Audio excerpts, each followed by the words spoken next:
Hey everyone, it's EvVB here and welcome to the EvVB show, where we discuss games concepts, gaming technology and all things related to the gaming industry. If you want to stay up to date with some of the discussions we have, click that subscribe button and click that notification bell so you keep up to date when a new video is released. As always, thank you for watching the show, and without further ado, let's begin. So in today's video, we are going to be talking about Nintendo's new announcement for the Nintendo Switch Lite. Yes, you heard it, the Nintendo Switch Lite. This is the official name for the much rumored Nintendo Switch Mini.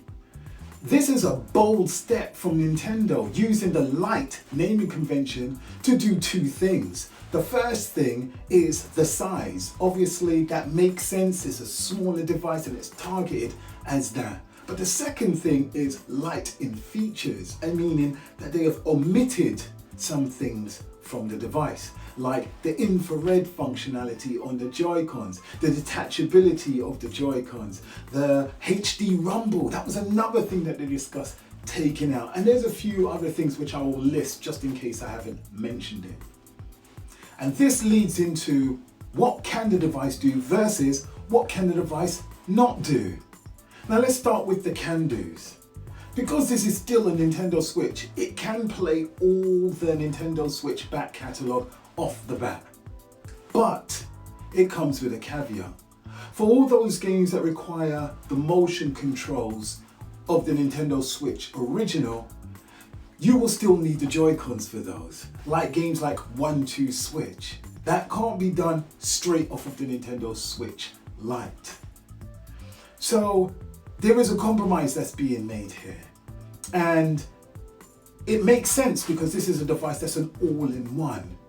It's designed to be put in your pocket. It's designed slightly different from the way that the core Nintendo Switch. And I would like to see where this takes the Nintendo Switch hardware in the future. I also wanted to point out a discussion I had in the video that's linked to the card above. And this was about the Nintendo Switch Mini and its appearance and what I thought it would look like. Now I'm happy to say that the Nintendo Switch Lite follows that design principle, and it looks very much like the core Nintendo Switch. This makes sense because you do not want to confuse your audience. You do not want them to think that it's a brand new device or the next generation. It is just a modified version of the core system, and I think that that made complete sense of the way that Nintendo wanted to deliver this.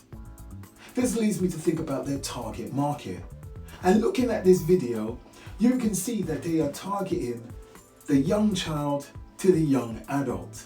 This is not to say that they're not targeting adults and core gamers, it just makes sense from a value proposition that they can target those whose wallets or personal budget may not be as high as the average adult. This is quite clever because this is targeted at a price point of $199, which is a sweet spot, and that's been a sweet spot for many years. In England, that would probably equate to somewhere between £179 to £189, and that is within the budget of most parents. Considering that Nintendo is releasing this console around September, I think that's what the official announcement is, you'll see it on the screen. September is an absolutely great moment to deliver a games console because it gives you a run-up, and a huge run-up, to Christmas. That means we could deliver a games console at $199 price point, and it gives retail enough time before Christmas to maybe adjust those prices and even put game bundles in during the holiday season. This poses an interesting question to you guys, the users, as to whether if you own a Nintendo Switch Core, will you be buying a Nintendo Switch Lite? And I'd love to know what you think, so leave a comment down in the comment section below and let me know if this is definitely something you're going to buy or if you're going to give it a miss. This leads me on to my last point, the future of this device. Now, the future of the Nintendo Switch as a family of devices, remember this is something that Nintendo said before they actually released the first console, that this would be a family of devices. So with competition in the future coming from the PlayStation 5 and the Xbox 2 or next, whichever way they're going to call it, Project Scarlet, what does this mean for Nintendo? Delivering a new device this year, 1 year before the next generation of consoles. Well, what this says to me is there is a clear commitment from Nintendo to pursue the Nintendo Switch brand. This is not a stopgap device. Nothing gives you like harder confidence that Nintendo is going to commit to this platform and get publishers on this platform than things that they said they're going to try and sell as many units as possible so that publishers have no choice but to see it as a viable means of making money. So introducing this device now, not a more high-tech console, but one that's exactly the same but with less features, but really targeting that price point, tells us, it gives us a clear indication that Nintendo means business within this space. So from my perspective, I think the future of the Nintendo Switch brand is going to be bright. I don't think anything can really compete with it at this price point or even in this space at this time. So that bodes well for the future of Nintendo.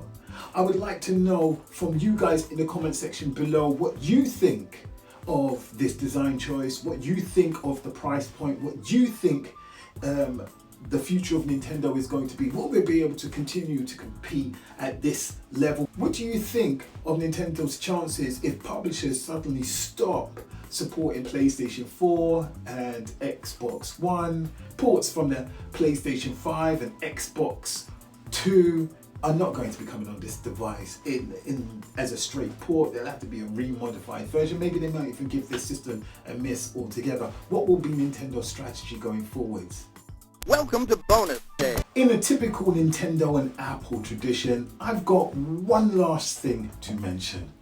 Now what that is while I was watching the trailer for the Nintendo Switch Lite and the reveal, I noticed something that I was going to put in this video, but it seemed like a deeper question. So I'm going to put the link above to the next video because I'm going to be uploading that video very soon. And what this video will look at is, what does this mean for the Nintendo Switch Pro? Now that we have the Nintendo Switch Lite, do we even need a Nintendo Switch Pro? Or will they even make one? Will Nintendo focus all of its resources on driving the Nintendo Switch Lite to market? This poses some real heavy questions. So again, check that video out. I thought I found something. I really want to share that with you. So look out for that next after this video. Again, like and subscribe if you want to stay up to date with these videos. Click that like button if you like the video. If not, leave a comment down below and tell me what it is that you didn't like so I can make better videos. As always, there's a notification bell. If you click that, you'll know when a new video is available. You can check me out on Twitter. The links will be in the description below. As always, I'm EvVB. I thank you for watching this video and I'm signing out.